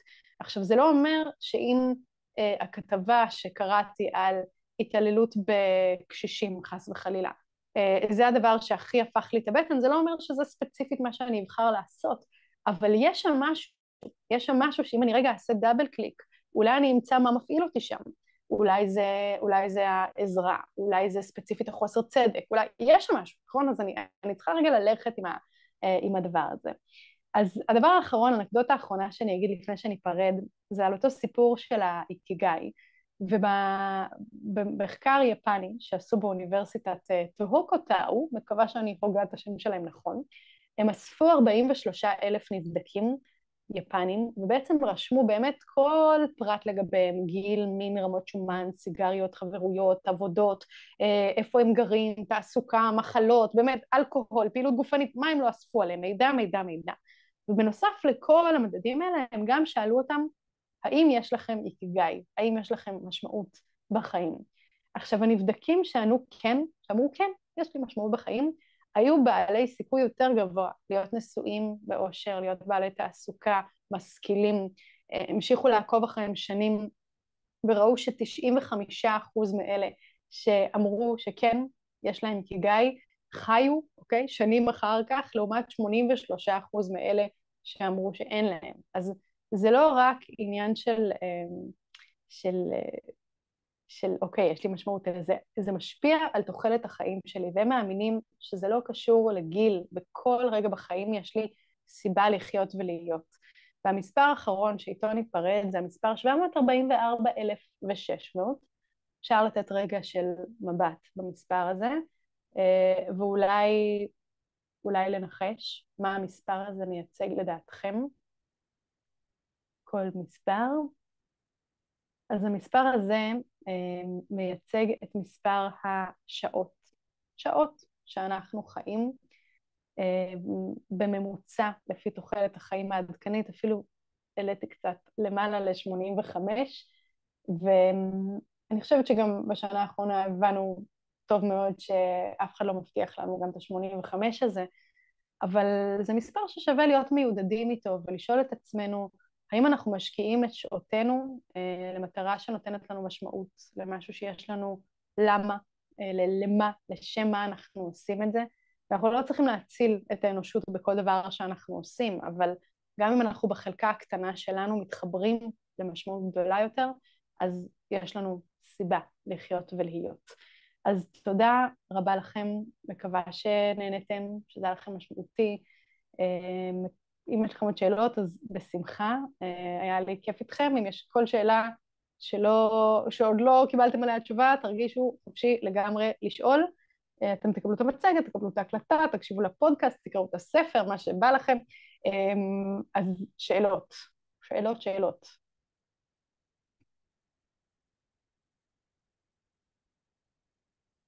תודה תודה על התודות. מאיפה נדע לרכוש את הספר? בכל חנויות הספרים הקרובות לביתכם, צומת ספרים, סטימצקי, חנויות זה, וגם באינטרנט אפשר להזמין אותו מהאתר של כתר, ועוד ככה חושבים טוב. מה מייצר לי משמעות מלבד העבודה? אז קודם כל העבודה היא מקור מאוד חשוב של משמעות בשבילי. המשפחה שלי, הילדים שלי, חברויות שלי, גם ממש רגעים פשוט ברחוב, כזה לפעמים לראות בן אדם ורגע לראות אותו במקום שלו, ויש באמת דברים הכי קטנים שלפעמים אני סתם רואה מישהו הולך ברחוב והוא כזה נראה שהוא לא יודע לאן הוא הולך, ואני כזה, היי, סליחה, אתה צריך עזרה, ואז הוא מחפש את רחוב דיזינגוף, ואני אומרת לו, זה שם, אוקיי? זה מין רגע קטן כזה שמה עשיתי? באמת, שום דבר. אבל זה רגע קטן שהוא מרגיש כזה, הנה, ראיתי בן אדם, עזרתי לו, אני הולכת עם עוד כזה, זה נחמד. אז זה באמת גם ברגעים הכי קטנים, וגם במטרות הגדולות של שאיפות המקצועיות שלי, והילדים שלי, משפחה, יש המון. אמרתי ציטוט שלא הצלחתי להבין לגבי The Self, כן. מרטין סליגמן אמר, The Self is a poor place to find happiness. העצמי הוא מקום גרוע לחפש בו אושר. זה הציטוט. מה קורה אם יש מקום לחופש ולהכניס ולצקת משמעות בעבודה, אבל לא מוציאים את הכוחות? אז קודם כל, זה הרבה פעמים מין, נקרא לזה סיבה ומסובב, שלפעמים כשאין לי משמעות, זה יכול להיות גורם שמזרז דיכאון, ויכול להיות שכשאני בדיכאון, אז אני לא מוצאת משמעות, אוקיי? אז זה הולך לשני הכיוונים, ובגדול מה שאנחנו רוצים לעשות זה להתחיל מפעולות שהן פעולות קטנטנות, לפעמים מתוך המקום שאני מסתכלת על זה ואומרת, וואי, שום דבר לא משמעותי, שום דבר לא יהיה טוב מספיק, גם ככה שום דבר לא ישנה, והכל אבוד, וזה גרוע, וזה גרוע. אז באמת, אין לי כוח לעשות שום דבר, ולהצליח לעשות את הצעד הקטן הזה, ששנייה יכניס שם דלק, נגיד, אני אתן דוגמה, לפעמים בטיפול, כשאנחנו עובדים עם אנשים שהם בדיכאון, אנחנו שולחים אותם להתנדב, וזאת נשמעת עצה שהיא כמעט מטורפת, כי מה, בן אדם בדיכאון, לוקח את זה מהמיטה, אז מה להתנדב? אבל אז דרך ההתנדבות, הבן אדם פתאום מרגיש היי, אני משמעותי, אני נותן משהו, יש לאנשים מה לקחת ממני, אני חשוב פה, נכון? אז הדבר הזה מייצר תחושה טובה, ואז מייצר עוד רצון לתת. נכון, אז זה מין מעגל כזה, שכמה שאני נותנת, אני מרגישה יותר משמעותית, כמה שאני יותר משמעותית, אני רוצה יותר לתת, המערכות יחסים מתחזקות. אז הרבה פעמים אנחנו נשאל מה הדבר הקטן שאפשר להכניס, שהוא לא עכשיו, אני באה להציל את המדינה, לפתור את בעיית הרעב באפריקה, כן? אני שואלת את עצמי, מה הדבר הקטן בתוך המקום שלי, שאני יכולה לעשות בו עוד את הפיץ אחד יותר ממה שאני עושה עכשיו, שאני רוצה גם לעשות פה, כן? שהוא מתאים למי שאני. ומעבר לזה, לפעמים זה גם עניין של, שוב, זה נורא קשה לענות על השאלה הזאת בלי להבין את כל הקונטקסט, אבל לפעמים זה גם עניין של שחיקה, אנשים שדווקא נתנו ונתנו ונתנו ונתנו ונתנו, ומתישהו יש כזה, רגע, שנייה, לא נחתי, לא ישנתי, לא אכלתי, לא קצת כמו שסיפרתי קודם, ואז המקום הוא רגע למלא את עצמי, למלא מצברים, לשאול את עצמי גם מה אני צריכה, ואני גם לא יכולה רק לתת, נכון? אני צריכה גם למלא את המצברים שלי, אז גם משם הרבה פעמים זה כיוון מעניין להסתכל עליו. אוקיי, מסתכלת על עוד שאלות. מה אני ממליצה למי שבצומת דרכים כן נהנית בעבודה, אבל חושבת שיכולה לעשות יותר בתחום אחר, אבל פוחדת מהשינוי?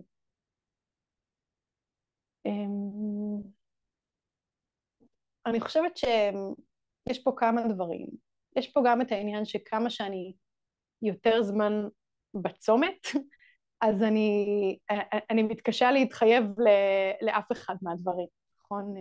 זה קצת כמו שאם הייתי מתחתנת עם הבן זוג שלי, ועדיין נשארת בטינדר, נכון? ועדיין כזה מדפדפת תוך כדי, וכל הזמן אני חושבת, נכון, אולי הגבר הזה בעצם. אז יש משהו בלהיות בתוך המקום הזה של אני כן נהנית, אבל אני בעצם אולי יכולה לעשות יותר בתחום אחר, יכול להיות שזה נכון לגמרי, כן? יכול להיות שיש תחום אחר יותר טוב, יכול להיות שיש גבר יותר טוב, יכול להיות שזה אמת לחלוטין, אבל זה מקשה עליי להשקיע במקום שאני נמצאת בו.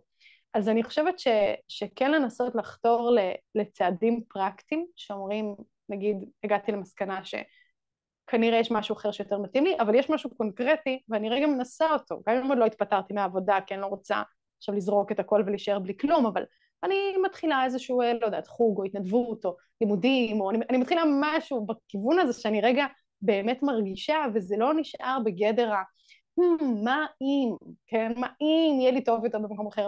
איך הייתי יכולה להיות בתחום העיצוב, כן? אז כן להיות באיזשהו, שוב, מפגש פרקטי עם הדבר הזה, והייתי אומרת גם לנסות להגביל את עצמי קצת בזמנים, ולא להישאר יותר מדי בצומת שהיא דבר שמכניס לנו חוסר ודאות וסרטים בפני עצמם. אוקיי, עוד שאלות, תשלחו הקלטה, הם ישלחו הקלטה. איך בן זוגך יצא מהקושי שהיה בה בהתמחות כשאין לו שנייה לנשום? נכון, לא סיימתי את החלק הטוב בסיפור, הייתי בדיוק את הקטע שלא הצלחתי לדבר יותר. אז קודם כל, גם ברגע גם הולך לטיפול, וגם ברגע שההתמחות הסתיימה, זה מאוד עזר, כי בעצם התנאים השתנו, התנאים פה מאוד מאוד השפיעו, בעצם הוא עדיין המשיך להיות נוירולוג, הוא אחרי זה עשה התמחות, הוא מאוד אוהב את העבודה, המשיך לעוד התמחות, היום הוא במקום לשמחתי הרבה יותר טוב, אבל השילוב של גם זה שהוא טיפל בעצמו, גם זה שהוא למד יותר לשים גבולות, גם זה שהוא קצת יותר התרגל למצב הבלתי נסבל שרופאים צעירים צריכים לעבור, הכל ביחד לאט לאט הסתדר, אבל זה לקח זמן והרבה הרבה הרבה מאמצים ועבודה. אוקיי, מה עוד? איזה כיף, אתם מחזקים את הפודקאסט, איזה כיף. מה הוביל אותי לבחור במקצוע שלי? מה גרם לי להבין שזוהי הסיבה לחיות ולהיות? איזו שאלה כיפית. אני חייבת להגיד שאין פה איזה סיפור, אין פה איזה משהו שנחת עליי יום אחד, אלא זה באמת נולד מתוך עשייה, וזה התחיל קצת קשה לדחוס את זה למשפט אחד, אבל זה היה שילוב של הרבה דברים שעשיתי בשטח ביחד. אז מה שהיה אצלי זה שלמדתי פסיכוביולוגיה, שזה תואר מאוד מחקרי, אבל מאוד אהבתי את התחום, אבל הוא היה מאוד כזה באקדמיה, מחקר, ובמקביל הדרכתי בתוכנית חברתית, שבה בעצם עבדתי עם אוכלוסיות רווחה, שהן אוכלוסיות שבאמת סבלו המון בחיים, מהמון סוגים, נשים בעיות כלכליות, אסירות לשעבר, מכורים לשעבר, נשים עגונות בקהילה אחרת, באמת היה שם המון, ושם מאוד חייתי את השטח, את המקום הזה של איך לוקחים את כל הידע והופכים אותו למשהו נגיש, ובמקביל התחלתי לקרוא על תחום הפסיכולוגיה החיובית, והיה שם איזה מין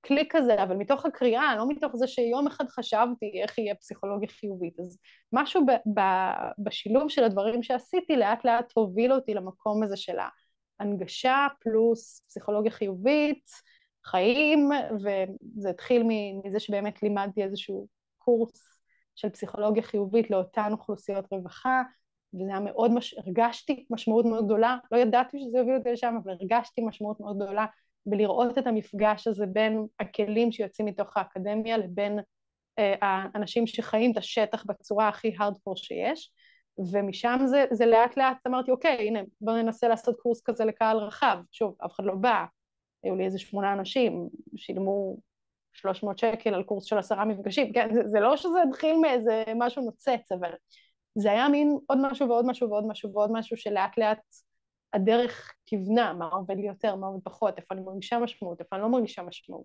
אז הרבה עשייה בשטח, ולהרגיש מה שם, מה מושך עוד ומה כזה, לא, זה פחות.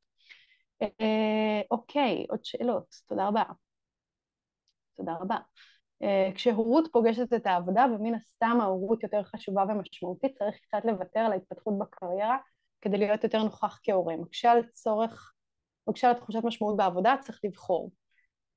מאיה, אז את שואלת איך לבחור, או שאת פשוט מציפה את הקושי, שהוא באמת כל החיים קושי, ממש ממש, זה באמת מתח מאוד מאוד חזק, ואני חושבת במיוחד כי זה שני מקורות של משמעות מאוד מאוד חזקים, ואז כל הזמן יש את השאלה הזאת, נכון? של לפעמים בעבודה המשמעות מרגישה קצת יותר נוכחת במובן של כזה, הנה, יש יעד, יש תוצאה, יש פרויקט, נכון? הדבר קצת מצליח יותר להיראות ביום יום, לפחות זאת החוויה שלי, ולפעמים עם ילדים, אנחנו ביום יום אומרים, טוב, מה עכשיו, קצת יותר קשה לראות את זה ברגע האמת, אבל אז פתאום בטווח הזמן, אומרים, אין דבר שמשתווה לזה, זה משהו בסקאלה אחרת לגמרי, אז זה גם השאלה הזאת של איך מאזנים את זה, ואין לי תשובה שהיא תשובה שתהיה נכונה לכל בן אדם בכל זמן, זה הרבה פעמים עניין של תקופות, ועניין של משאבים, ועניין של מה קורה בזוגיות, ומי עוד יש שם בבית, נכון? זה פאזל שהוא פאזל מאוד מאוד גדול, אבל אני חושבת שזו שאלה שהיא ראויה באמת לצוף שם כל הזמן, במקום של מה האיזונים הנכונים, בכלל איזונים, זו שאלה שהיא חלק מחיינו, היא לא מסתיימת השאלה הזאת, זה תמיד שם, וזה תמיד מתעורר מחדש, והחיים משתנים, והאיזונים משתנים, אז זה על זה. שם הפודקאסט, שואלים אותי, חושבים טוב, בספוטיפיי, ביוטיוב, בכל התחנות הקרובות לביתכם. אוקיי, עוד שאלות שלא עניתי? שאלות? Speak now.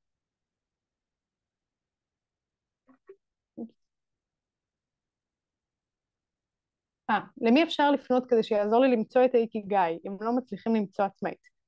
אז קודם כל, הרבה פעמים אפשר להיעזר באימון, בטיפול, בקבוצות, בתהליכים, זה יכול להיות מישהו שהוא מטפל או מטפלת באופן כללי, יכול להיות אנשים שמתמקדים יותר בקריירה, ואני חושבת שגם הרבה פעמים אפילו, לא שזה פותר אם יש צורך באימון וטיפול, אבל אפילו לשבת עם חבר או חברה או מישהו שאוהב אותי, שפשוט רגע מחייב אותי להתנקז לשאלות האלה, ולא עם עצמי בראש, כי עם עצמי בראש מאוד מהר אני מתפזרת. הדף ועט עם עוד בן אדם, שאני באמת עכשיו לוקחת שאלה, ונותנת את כל מה שעולה לי, גם אם זה מבורדק ואסוציאטיבי, וזה עוד לא מתחבר, אני נותנת רגע לתהליך לפעול, זה יכול להניע הרבה, וברור שגם לעזר באנשי מקצוע זה תמיד יכול להוסיף. אוקיי, איך חוויות קשורות למשמעות? רנה, תחדד לי בבקשה את השאלה. אתה שואל למה החוויות שלי בעצם משקפות לי מה משמעותי לי, או מתכוון משהו אחר? תודה לחידוד, תודה על החידודים פה, תודה רבה. איך הציטוט שנתתי קודם משתלב עם הצורך לחיות עם עצמך, הרי צריך למצוא את האושר, הרוגע והנחת בתוכך ולא בחוץ, נכון, שאלה מעולה. הרעיון הוא לא שאני לא רוצה להקשיב לעצמי, כן? אלא שהמשמעות, דיברנו על זה שההגדרה של משמעות, זה החיבור שלי למשהו גדול יותר. עכשיו, המשהו הגדול יותר הזה, הוא נמצא בחוץ, נכון? זה לא שאני אומרת, תחפש את זה בחוץ בקטע של שמישהו אחר יגיד לי. לא, אני זו שצריכה להיות מחוברת ללב שלי, לבטן שלי, ולראות איפה הדבר הזה מתחבר. אבל המשמעות היא סיפור של איפה אני כבן אדם מתחברת לרעיון אחר, הקהילה שלי, המשפחה שלי, המדינה שלי, הביטחון, התקווה, נכון? משהו אחר גדול יותר ממני, שהוא מחוצה לי. כן? זו ההגדרה של משמעות. אבל זה עדיין החיבור שלי לזה, נכון? זה לא שאם מישהו אחר יבוא וידפיס לי עכשיו, הנה רשימת העבודות המשמעותיות ביותר, זה לאו דווקא יפגוש אותי, נכון? כמו שנתנו כאן דוגמאות לרופאים שיכולים להרגיש חוסר משמעות, על אף שהם עושים משהו מאוד משמעותי. אני בטוחה שראיתם את זה גם במערכת הביטחון, אנשים שעושים דברים מאוד משמעותיים, ואולי הם מרגישים חוסר משמעות, ואנשים שעושים דברים שאולי נחשבים ללא משמעותיים, אבל מרגישים המון משמעות, כי הם מביאים את עצמם, נכון? דיברנו על הג'וב קראפטינג קודם, על העיצוב תפקיד, אני מביאה את עצמי למשהו שעושה קליק, נכון? אני הבאתי משהו בי, את האהבה שלי, את הסדר שלי, את האסתטיקה שלי, הבאתי משהו אל העולם חיצוני. אז זה שילוב, אבל החיפוש של המשמעות הוא דרך התנסות בעולם, זאת הכוונה לבחוץ, לא לזה שמישהו יועץ קריירה יבוא ויגיד לי, הנה זה יהיה לך משמעותי. מקווה שזה יותר מחדד. אוקיי. בואו נראה, אני לוקחת נראה לי שאלה אחרונה, כי כבר יש פה נשירה המונית. אז איך מצליחים למצוא יצירתיות ולהגיע למשמעות כשהשגרה והמשימות של העבודה מציפות, כמו שתיארת על בעלך, במיוחד שצריך לרוץ לאסוף את הילדים, וקודם צריך לתחזק את העבודה. אין רגע לשהייה מרוב משימות, לא רואים משמעות, גם כשרעיון המרכזי בעבודה הוא כן בעל משמעות. אוקיי, אז שאלה מעולה, ואני חושבת שגם קצת ענית על השאלה בעצמך בתוך מה שכתבת, קודם כל, אם אני רגע מסתכלת עליי עצמי, אז זה כן לנסות, ואני אומרת לנסות כי ברור לי שזה יותר קל להגיד מאשר לעשות, אבל לקחת שנייה את הרגעים האלה.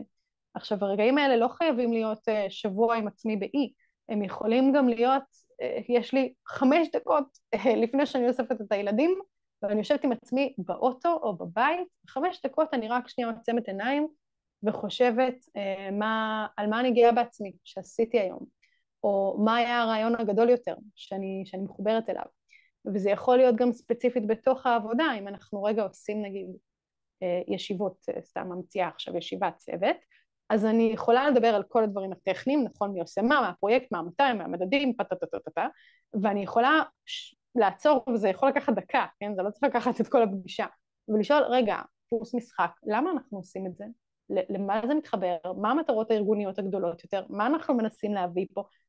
רגע להציף את השאלות האלה, שהדברים שנייה יתחברו, כי זה ברור שהם קשורים, נכון? יש סיבה שבגללה אני לומדת לתקשר בדרך מסוימת עם לקוח, או לומדת לנהל מסמך בדרך מסוימת, אבל כשאני לא מחוברת לסיבה הגדולה יותר, אז זה סתם, נכון? אוקיי, בסדר, עוד טבלה. אז להציף את השאלות האלה, לשאול את עצמי על מה אני אהיה גאה בעצמי בסוף היום, נגיד זו שאלה שלוקחת 3 שניות, נכון? על מה אני אהיה גאה בעצמי בסוף היום, וזו שאלה שגם מחברת אותי למה באמת חשוב, והרבה פעמים אנחנו יכולים לסיים יום עבודה, ולהגיד, וואי, כל היום רצתי, עשיתי מילאתי מיליון משימות, וי ברשימת משימות שלי, אבל אני בסוף היום אומרת, וואי, לא הספקתי כלום היום. עכשיו, מה זה לא הספקתי כלום היום הזה? זה איזשהו כאב של משמעות, שאומר, אולי עשיתי מיליון דברים, אבל לא עשיתי את מה שבאמת היה חשוב, את מה שנגע במיץ של הדבר. ואם אני שואלת את עצמי את השאלה הזאת של מה באמת חשוב היום, או על מה אני באמת אהיה גאה בעצמי, אני יכולה להתחבר למשמעות, וזה יכול להיות משהו שקשור לעבודה, וזה גם יכול להיות משהו שקשור לתחומים אחרים בחיים שלי, הבריאות שלי, הילדים שלי, הזוגיות שלי, וכן הלאה. אז, וגם, דבר אחרון, שדיברנו עליו פה, רק להזכיר אותו, החשיבות שלנו אחד כלפי השני. אם אני רגע אחד עוצרת ומפרגנת למישהו שעובד או עובדת איתי, אני במידה רבה מעלה את המשמעות שלהם, כי אני מזכירה להם, הנה, אתם חשובים, טוב שעשיתם את זה, למדתי מכם, לקחתי השראה, כן, משהו שרגע מנכיח את הדבר הזה, שמאוד קל לו לנזול בין החורים. רציתי לומר שאתה מסכמת הכי טובה בעולם, וואי, תודה. אז אולי אני אסכם את כל הדברים שדיברתי עליהם כאן. דיברנו היום על זה שמשמעות זה רעיון שהוא גדול יותר ממני, שאני מחוברת אליו, שזה החיבור שלי לדבר הזה שקיים בחוץ.